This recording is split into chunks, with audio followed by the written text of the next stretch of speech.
कमरा number 13। Sir, एक कमरा मिलेगा आज रात भर के लिए। बहुत बारिश है और पिछले होटल में एक भी खाली कमरा नहीं था। बारिश में भीगी कमला ने होटल की डेस्क पर ऊँघते बूढ़े आदमी से कहा, माफ करना बिटिया, यहां पर कोई कमरा खाली नहीं है। सारे कमरे दिए जा चुके हैं। हाँ, सामने बाथरूम है, वहां तुम अपने कपड़े बदल सकती हो। मैनेजर बंसीलाल ने उसे बताया। आपका बड़ा उपकार होगा अंकल, कृपया मुझे कैसे भी एक कमरा दिलवा दें। कोई तो खाली होगा, आप फिर से चेक करिए ना। कमला ने जोर देकर विनती करी। अरे बिटिया, होता खाली तो मैं दे ही देता।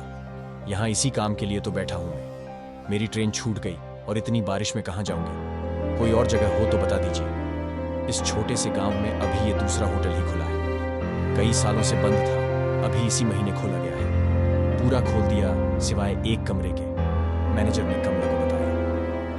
अंकल, उस कमरे को ही खोल दीजिए, बस रात ही तो गुजारनी है। कैसा भी है, बस दे दीजिए। मिमियाते हुए कमला हाथ जोड़ आंखों में बड़े बड़े आंसू भर के बोली, बिटिया वो कमरा उस रात के बाद कभी नहीं खुला। कुछ गहरी सोच में डूबे हुए वो बोल गए और फिर जैसे किसी नींद से जागे हों, कुछ नहीं बिटिया, वो धूल से अटा पड़ा होगा। 3 साल हो गए उसे खोले हुए, वहीं दे दीजिए ना। ऐसा भी क्या हुआ होगा, उस रात की कमरा बंद ही कर दिया हमेशा के लिए। हाँ, क्या वो? नहीं नहीं, कुछ नहीं हुआ। यहां सब बहुत अच्छा है। कुछ अटकते झिझकते बंसीलाल बोले, मैं आपकी बिटिया जैसी ही तो हूं ना चाचा जी, मेरी मदद करिए ना। एक ही रात की तो बात है, मैं कैश देती हूं, आप बस उसी कमरे को खुलवा दीजिए। राहत की सांस लेते हुए कमला बोली, बिटिया तुम समझती नहीं हो, उस कमरे में कोई रहता है। वो दिखाई नहीं देता, लेकिन किसी और को भी नहीं रहने देता।